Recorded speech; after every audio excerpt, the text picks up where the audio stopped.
Praise God. Hallelujah. Amen. Amen. The Lord is good. All the time. All the time. The Lord is good.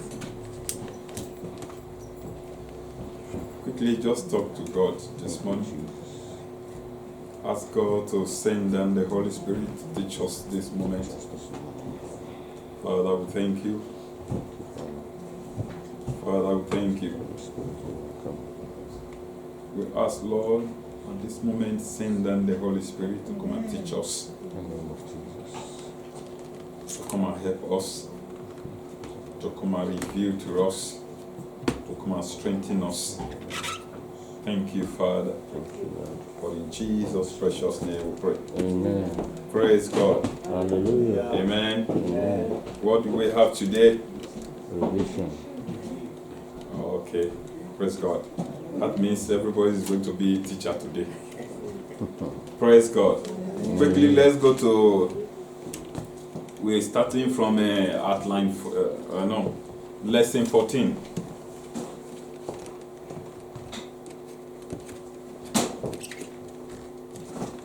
Are we there?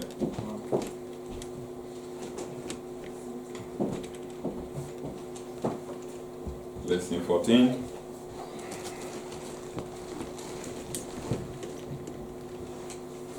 Praise God. Hallelujah. So I review this morning starting from lesson 14, emotional intelligence. Praise God. Hallelujah. Are we all there?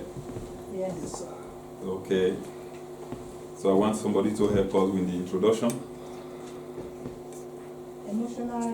The introduction says, emotional intelligence is the ability to understand, use, manage one's own emotions, feelings, and express them appropriately. It is also the ability to skillfully recognize how others feel and modify our own behavior depending on the situation at the hand in order to live in harmony with them. God is an emotional being. He experiences anger.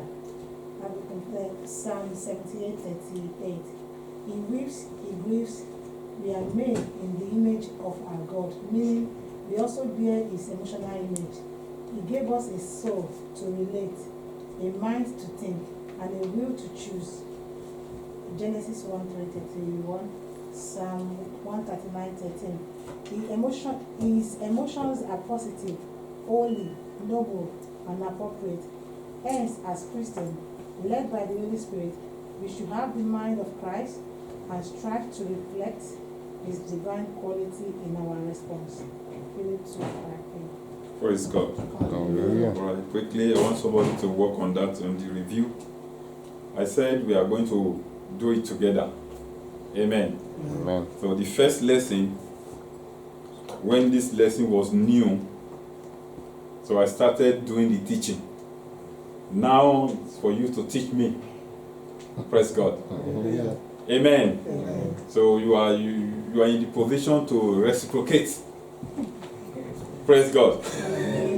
God will help us this morning in Jesus' name. Amen. Amen. Quickly, I want somebody to work on that. Okay, ma'am.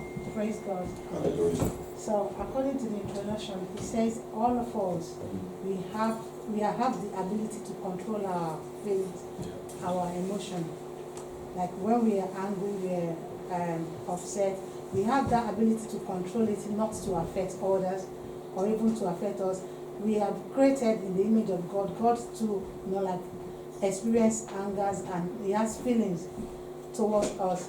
So we should be, he has created us like him. So we have that all in all. So all we have to do is to know how to manage it in order not to get people upset. See how it can affect people around us and how we can manage it. Praise God. Hallelujah. It's wonderful. Any contribution to that? Quickly, let's work on this together before we move to the next one. So I don't just want to read today, just go through it, teach again. Maybe the next review I will teach again. Amen. Now let's review it together. Amen. So we are working on emotional intelligence this morning. So mommy, I've just do a little bit on it. I still want us to work on it. Amen. Amen. Praise the Lord. Hallelujah. On emotional intelligence, there are 3 things I want us to notice. Yeah. Just as Lord Jesus has the emotion for us, we could look at the human factor, which is the human emotion, and we look at the spiritual, and we look at the fleshy.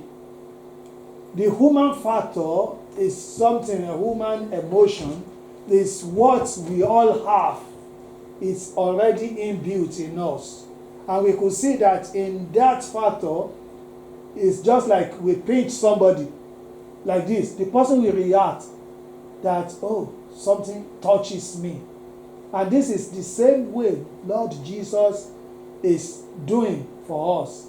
Because when we are about to move away from his direction, something will happen. Bam, we just get the tap.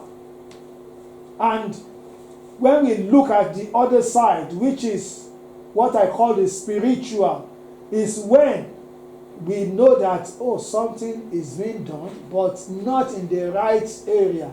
We feel the urge that, oh, we have sinned. This is not good.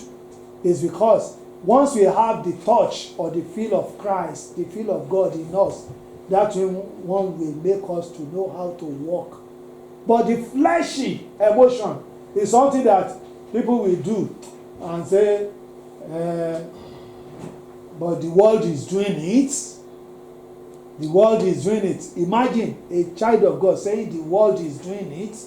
And these are the things that we need to put aside, apart from spiritual emotion. That this is what will give us a comfort. Once we know that, oh, we have gone astray from God, and we could see how Jesus, how he has compassion, is part of the emotion. If the emotion is not there, we just pass by and say, you just continue. But because of the love he has for us as an individual, we too need to work on this so that we will be a good disciple. Amen. Praise God. Amen. So, we understand when we're talking about emotion, the emotional intelligence, people who are in the security firms is one of the courses that you would do, one of the training that you would do before you become a trained security personnel. Praise God. You must be able to assess conflict management. Praise God. How to manage your emotion. How to manage when there is conflict. Praise God. Amen. Will you be able to be calm and disciplined enough to maintain peace if somebody step on you as a force, as a security personnel? Praise God. Amen. Amen. The same thing they also apply. Oh, this topic is not just for Christians. It's a general topic. It also applies to when you are a minister, you are in a key position. Will you be able to manage your emotion? That is why you see a lot of followers are in bondage. That bondage was placed, who placed them there? If they maybe they are senior pastor or whatever. Amen? Yes. Yeah, actually they offend, maybe they offended their man of God in a way that the man is angry, is bitter. But what we are saying here, the intelligence that you need to apply, will you be able to manage it when you know that the sensitivity of your position? Amen? Praise God. When you know that whatever you say, God always watch over that key position that He has given to you as the mantle owner of that praise God. Will you be able to manage your anger? Praise God. Amen? Amen. So if you don't manage your anger, so anyone that offends you, you will lay curse on them. Amen. So in God, that's why we differentiate the holy. God, every anger of God is holy. Because God is able to manage it. Just imagine how dubious we were to God. Our character, the way we live our life, somebody who made us, the way we misbehave. If God was not being able to manage his emotion, at least most of us will turn to something else. God can just turn to animal. Because our behavior, praise God. But God was able to manage his what? His emotion towards us. Amen? So he still look for a way. He said the intent of man are full of evil, but God still look for a way to amend, to bring man back by using his holy word, begotten Son. Praise God. Amen? I pray that the Lord will help us in Jesus' name. Amen. So, quickly, let's round up with this. I just want us to be touching them. How can we manage our emotion as a child of God or as an individual? How can we manage this emotion that we are talking about?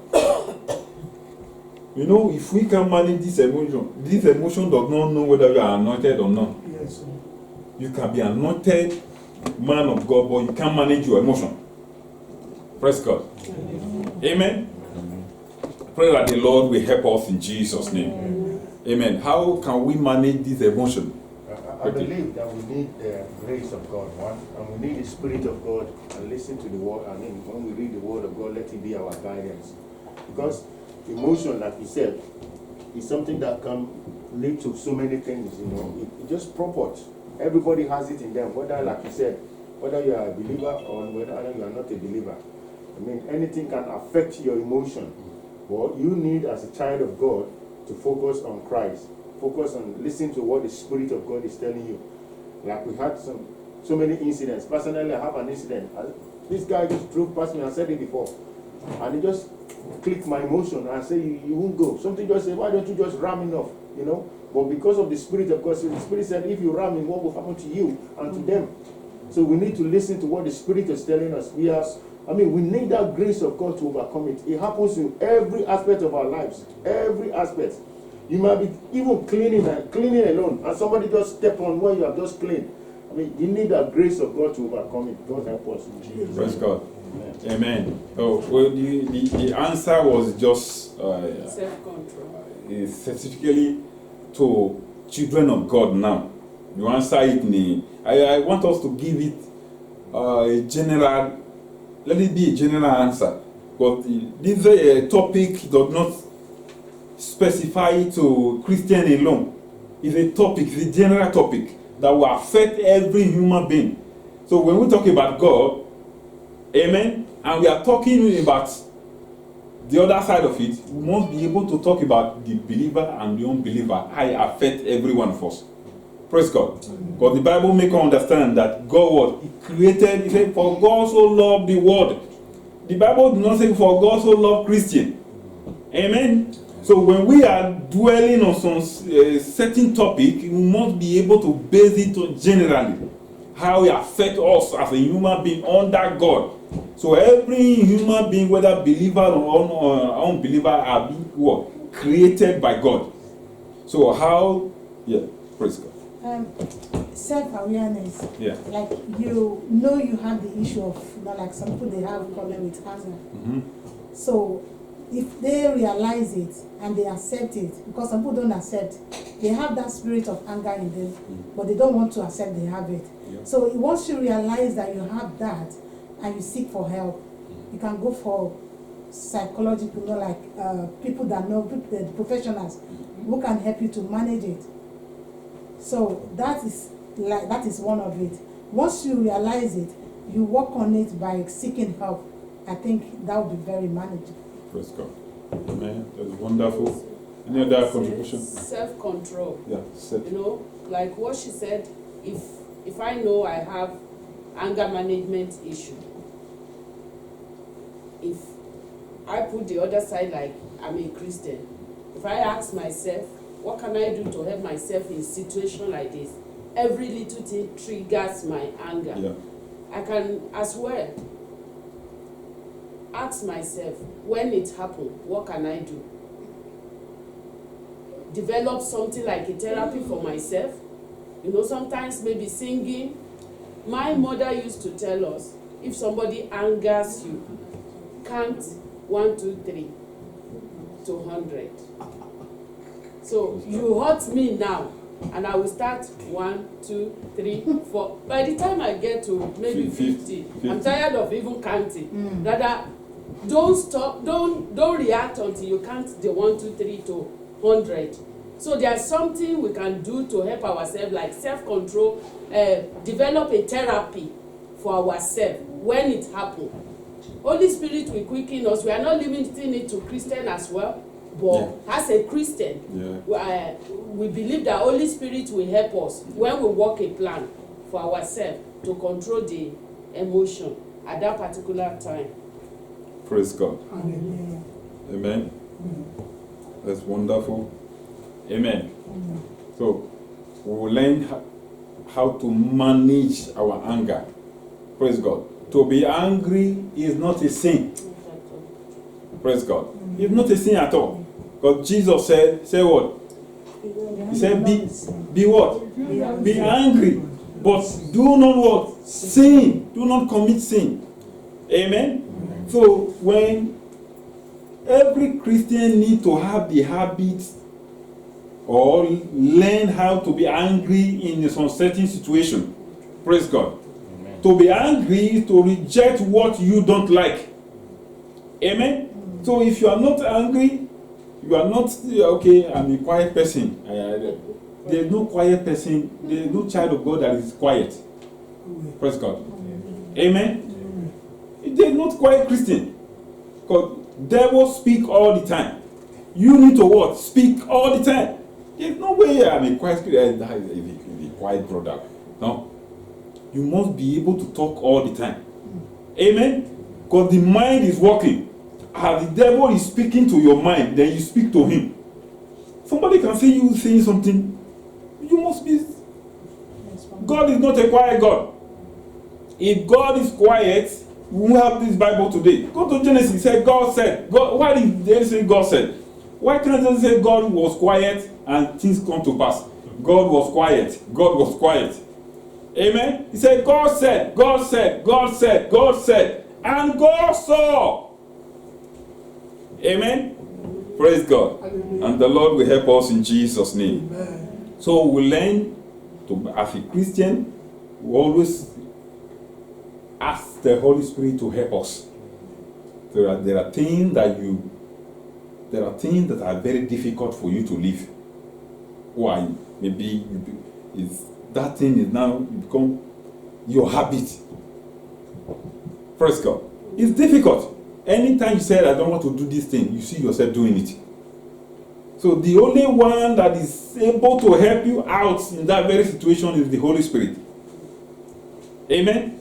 Invite the Holy Spirit to help you. I said something about drinking many years ago. Praise God. Anytime you decide, okay, I will not drink this week. That week, you see yourself increasing the bottle. Praise God. Because when you decide that you don't want to do this thing, devil will ordain another minister to take care of you, to help you. Amen. To make you to break that promises that you made before God. I will not do this thing this week. The devil will say, okay, you will not do it. You will go and prepare another minister, another demon, let me call their minister, to take care of you. Amen? Amen. So any day a minister will be ordained in the house of God, when you know that you have another opposition.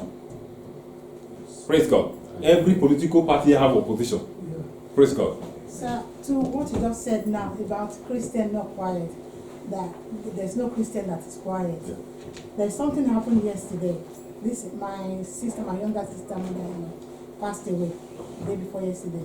But she told me when they were going, they are pastors. So when they were taken out to the hospital, she said to them, I don't want injection. Don't let them give me injection. Whoever allow them to give me injection, when I die, I'm going to pull all of you with me. So God quickened her heart. She's a Christian, but she did not quiet. She said to her straight away, I will not die. I will live to proclaim God's promise on the land. Then she said, okay, I will not die too, but don't let them give me injection. So God quickened her heart straight away to reject it. She was upset about that word, but she did not. Normally, somebody in the world would say she would rather leave her. Okay, I'm not taking her to the hospital again because of what you said. But they still take her to the hospital, but she rejected it with the words of God. Praise God. She rejected the injection. I don't understand. The conclusion of the She said, yeah. whoever take her to the hospital to give her injection, Mm. when she died, she will pull all of them. That when she died, she will take all of them with her. Because she So don't have the, she don't know where Does she she's going have the to. injection at the end? But thank God, when they got her there, they were still giving her the oxygen when she passed away. So my sister was telling me that I thank God that she did not, at the end of the day, got the injection. Okay. But she already rejected the cause, The statement. the statement. Praise God. Amen. Cause, Praise cause, God. causes Yeah. that have no base cannot Yes. come to. Amen. Amen. I pray that the Lord will help us, will prepare our minds, know where we are going to. If you know where you are going to, praise God, you should be talking about you. Because you are not coming back to take anybody. You don't have the power to take anybody along. Somebody. Because you are not Jesus Who Christ. tells you can take? Praise God. When you are facing judgment in where you are going to, you don't. God will help us. Amen. Amen. Amen. Ignorant. Praise God. Yeah. The next topic is life and covenant in the blood. Praise God. I want somebody to help us with that quickly. The introduction. Yeah, the introduction. Blood. Okay. Go on. Blood is a fluid that transports oxygen and nutrients to the cells. It's like we are not hearing well. Sorry, sir. Just increase the volume. Thank you very much. Blood is a fluid that transports oxygen and nutrients to the cell Mm. and carries away carbon dioxide and other waste products in animals and humans. In human, it is colored red by hemoglobin, conveyed by artery and veins, pumped by the heart, and usually generated in the bone marrow. Biblically, blood is used in the Old Testament to designate the life principle in animals. In the New Testament, it is commonly used in relation to the atoning blood of Christ. Without the blood, life ceases to exist in the physical body. The precious blood of Jesus cleanses us from all our sins, bringing us under a new covenant of life in the Spirit. Praise God. All right. Quickly, you can help us and work on it. We're doing review, talking about life and the covenant and the blood. How powerful is the blood that we are talking about now? Quickly, you can work on it.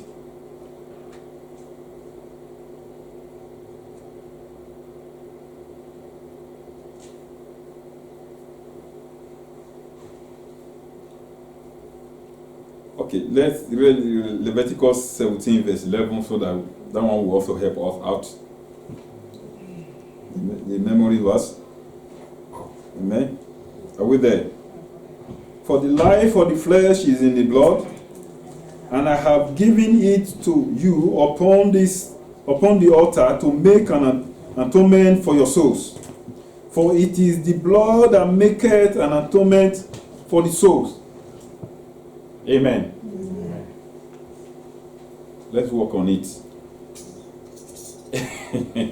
Praise God. I know Brother Muya is very good in this No blood, sacrifice. Amen. One thing we should know is that, like Pastor just said, Yeah. without blood, you cannot exist. And that's one of the greatest things that God has also input into man. Every scientist all over the world try as much as possible to get a composition of the blood so that they can easily, give it up, but they cannot. Maybe God will give us the knowledge in the future, but as at present, it's nothing. So the blood that we have in us is from the throne of God, is from God. And we can see that without shedding of blood, there is no remission of sin. And we thank God for the blood of Jesus that was shed for us. So we can see the power in the blood. He did not say by the cutting of his hand. He did not say by the cutting of his leg. He said the blood of Jesus must be shed so that we can have life. Praise the Lord. Praise God. Okay, any other addition, contribution? Let's work on it. It's review. Amen. or question on this? Those are Thomas. Those at home, any question from home? Or answer, contribution. Can I just say quickly? Okay. In the Old Testament, he took the blood of an animal to forgive sins for people to be at peace with God when they committed sin. And today, in the New Covenant, it takes the blood of Jesus to forgive our sins. Praise God. Amen. So we understand the power and the life and the covenant and the blood. Praise God. Right from the beginning. Now, if we go home and study Leviticus, our brother favorite book, praise God, you can see a lot of offering there, a lot of sacrifice in those days. Amen. All was based on the blood. Every covenant, before God will institute any covenant, any agreement with, it must what? There must be sacrifice of the blood. Praise God. Blood is too powerful that God, this blood is the person that is living. Amen. Anyone that don't have blood will not live. Amen. The first thing or the first person that speak before God when Cain killed his brother Abel is who? Is the blood. Amen. The blood speak. So the blood has power. There is covenant right from the beginning in the blood. Amen. That is why our pastor was explaining why human being cannot in any way form blood, like real blood. All what they have is technology, thing that will make the blood to increase. Something that you will eat, they bring more blood. But the source of the blood, the source is the one that is up there. Praise God. Amen. That's why we have blood bank everywhere. If the technology they don't ask anybody to donate blood.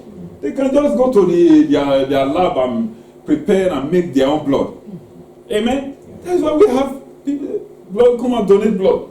Because you cannot, that blood, there is covenant. There is spiritual and physical covenant. Amen. And it's too powerful. The same blood that, as we explained, is what God used to cleanse away, to take away the sins of this world. He had to use the blood of his own son. Amen. That is the same blood we are pleading today. I cover with this one, we cover this one, we cover the other one, we open. I open with the blood of Jesus. I cover with the blood of Jesus. Praise God. The blood of Jesus working in it, it penetrates everywhere. Both the spirit and the physical world. Praise God. Amen. Amen. And we have two outlines under it. Say biblical evidence that life is in the blood. Praise God. Quickly, let's go there. Somebody help us in outline 1. Before we move to the next one. The proof that the life of human and even animal is in the blood can be found in the following instances. It is unlawful to eat flesh with the blood, as it deposits that life is being taken.